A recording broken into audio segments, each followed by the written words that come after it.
Prova do Setur do ano de 2018 para ingresso ao ano de 2019. Questão de número 37, uma questão de física.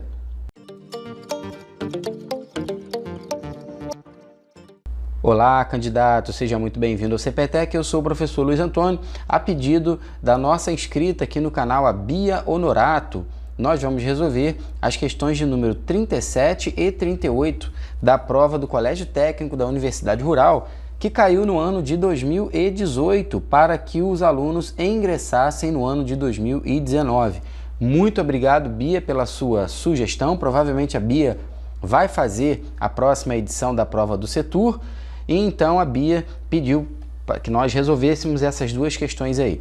E se você é novo aqui no canal, não deixa de fazer a sua inscrição, pois toda vez que a gente publicar um vídeo novo aqui de matemática ou de física, o YouTube vai notificar você. Então não perca essa oportunidade, faça a inscrição aí no nosso canal, tá bom? Curta o nosso vídeo, compartilhe esse conteúdo com pessoas que têm o mesmo interesse que você, que é ser aprovado numa escola técnica federal, estadual ou numa escola militar. A questão de número 37 era uma questão envolvendo as leis de Newton, mais especificamente falando, queda livre. Vamos ler a questão. É muito importante que ao fazer a leitura do texto, você destaque informações importantes, porque a questão da prova, ela está conversando com você, ela está te passando informações que permitem resolvê-la.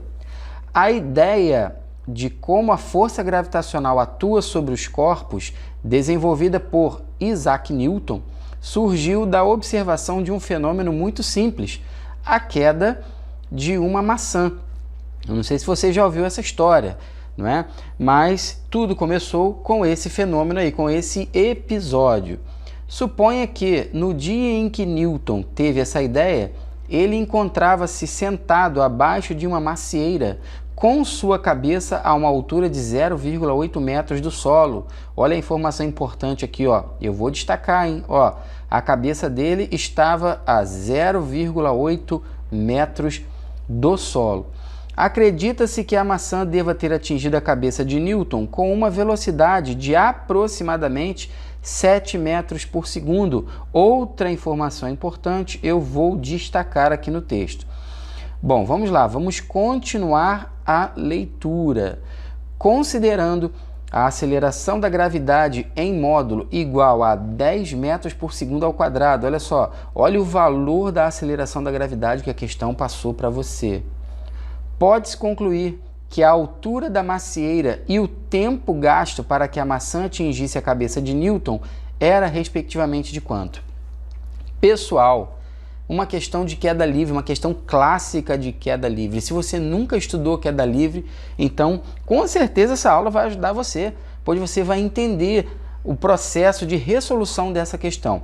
A questão pediu aos candidatos duas coisas, tá bom? Primeiro, ele quer a altura da macieira, a altura com que a maçã caiu. E depois, a questão quer também o tempo gasto para que a maçã atingisse a cabeça de Newton. Então, são duas coisas que nós temos que calcular. Então, essa aqui é a situação, pessoal. Me desculpe aí, Bia Honorato o desenho, tá bom? Tive que fazer um rascunho numa outra página aqui. Então, Isaac Newton estava embaixo de uma macieira, beleza? A cabeça dele estava a uma altura de 0,8 metros, como eu destaquei aqui. A altura da macieira, da maçã, eu não sei, coloquei uma interrogação aqui para ficar melhor. E a maçã cai com uma velocidade de 7 metros por segundo, é a velocidade com que a maçã bate na cabeça do Newton. A velocidade inicial da maçã é zero, porque a maçã ela cai a partir do repouso, ela não estava em movimento quando ela estava aqui no alto da macieira, não é verdade? Aceleração da gravidade, 10 metros por segundo ao quadrado. Bom, então vamos lá. Nós queremos calcular o tempo que leva, tá bom? Para que a maçã saia do ponto A aqui, do início, e acerte aqui a cabeça do Newton, tá? Que eu vou chamar de ponto B. E o problema também pediu a altura a altura que eu vou chamar de ΔH, tá bom? A variação da altura percorrida pela maçã aqui durante a queda, beleza? Para encontrar então a variação da altura percorrida pela maçã, pessoal, nós vamos utilizar uma fórmula matemática muito conhecida que é chamada equação de Torricelli. A equação de Torricelli nos diz o seguinte, que a velocidade final ao quadrado é igual à velocidade inicial ao quadrado mais 2 vezes a aceleração da gravidade vezes o ΔH, onde esse ΔH aí é o que a gente quer, tá bom, pessoal? Então a gente vai substituir os valores que nós temos. Ó. A velocidade com que a maçã bateu na cabeça do Newton é 7, aqui vai ficar 7 ao quadrado. A velocidade inicial da maçã é 0, porque foi a velocidade com que a maçã saiu do ponto A. Aqui, ó, a maçã ela estava com velocidade inicial nula, né? Ela é abandonada a partir do repouso. Mais 2 vezes a aceleração da gravidade vezes a variação de altura. E agora, gente, é só fazer conta, né?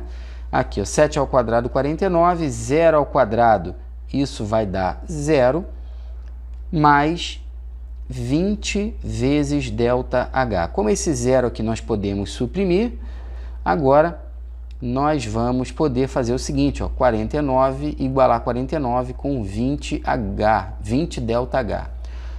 Ou seja, a variação da altura é a divisão de 49 para 20, pessoal. Então, basta dividir agora o 49 para 20 que a gente vai conseguir calcular essa variação de altura aí. Fazendo essa divisão, eu encontrei ali, ó, 2,45 metros, tá bom? Só que essa distância aqui foi a distância percorrida pela maçã, até bater na cabeça do Isaac Newton. Mas a cabeça do Isaac Newton já estava a uma altura de 0,8 metros. Então nós temos que somar 2,45 com 0,8 para encontrar a altura da macieira, pessoal. E aí vai ficar bem tranquilo aqui, ó. Então tá aí a altura da macieira, 3,25 metros é a altura total, tá legal? Então eu vou escrever isso aqui, ó, a altura que é 3,25. Resolvemos a metade da nossa questão aí. Agora vamos para o tempo. Para calcular o tempo com que a maçã acertou a cabeça do Isaac Newton, nós vamos utilizar a equação horária da velocidade em queda livre, que é essa daqui, ó. V é igual a V0 mais GT. Então, só substituir valores também. V é 7, a velocidade inicial é 0, a aceleração da gravidade é 10 e o tempo eu não sei. Claro que nós podemos suprimir esse 0 daqui, né? Vamos ficar com 10t igual a 7. Agora, olha que interessante, esse 10 está de um lado multiplicando, aparece do outro lado dividindo, ou seja, o tempo que levou para a maçã acertar a cabeça do Isaac Newton foi de 0,7 segundos, pessoal. Então, nós resolvemos a questão do Setur, tá vendo? A questão de número 37 do Setur aí de 2018. A altura da macieira, 3,25 metros e o tempo que levou para a maçã acertar a cabeça do Newton, 0,7 segundos. E com isso nós encontramos aqui, ó, a resposta, letra C, tá vendo? Então, você tem que conhecer esse conteúdo, você tem que ter contato com esse tipo de questão para você mandar bem na prova do Setur, na prova do Cefet ou na prova de qualquer outra escola técnica, escola militar ou instituição que tenha esse conteúdo aí no seu edital. Uma outra questão que a nossa inscrita Bia Honorato pediu foi a questão de número 38, uma questão envolvendo as escalas termométricas. Vamos ler a questão? Um professor, ao usar um termômetro, observou que seu visor estava marcando uma temperatura de 104 graus. Sabendo-se que o termômetro se encontrava em perfeito funcionamento e que os médicos consideram febre a temperatura acima de 37 graus Celsius, podemos afirmar o seguinte a respeito da escala de medida no termômetro e da saúde do professor. A escala, ele quer saber a escala. Será que foi a escala Kelvin, a escala Celsius, a escala Fahrenheit? E o professor estava com febre ou estava sem febre? Bom, pessoal, para resolver essa questão, nós temos que pensar da seguinte forma. Os 104 graus mencionados na questão está em qual escala? Ele não falou. Nós não sabemos. Então, a primeira possibilidade é que esse 104 graus esteja na escala Fahrenheit. E a segunda possibilidade é que esteja na escala Kelvin, tá bom? Então, nós vamos transformar 104 graus Fahrenheit para graus Celsius e depois nós vamos transformar 104 graus Kelvin para graus Celsius também e ver qual vai ser a mais coerente, a resposta mais coerente que nós vamos obter. Transformando para Celsius, pessoal, vamos ficar com o seguinte resultado, ó, C sobre 5 igual a 104 menos 32 sobre 9. Isso aqui é igual a C sobre 5 igual a 72 sobre 9. Já fiz aqui a continha, ó, 104 menos 32. E agora nós vamos ficar com o seguinte resultado. C sobre 5 igual a 8, pois a divisão aqui, ó, de 72 para 9, essa divisão dá 8. E agora nós vamos multiplicar 5 vezes 8, 40. Ou seja, 104 graus na escala Fahrenheit equivalem a uma temperatura de 40 graus na escala Celsius, pessoal. E agora nós vamos converter a mesma temperatura para Celsius, de Kelvin para Celsius, tá bom? Então vamos lá, vamos resolver então utilizando a equação das escalas termométricas, que é essa equação geral aqui, ó, tá bom? Que é uma equação até bem conhecida, né? Geralmente os alunos de 9º ano, na disciplina de ciências, eles trabalham essa equação aí, tá bom?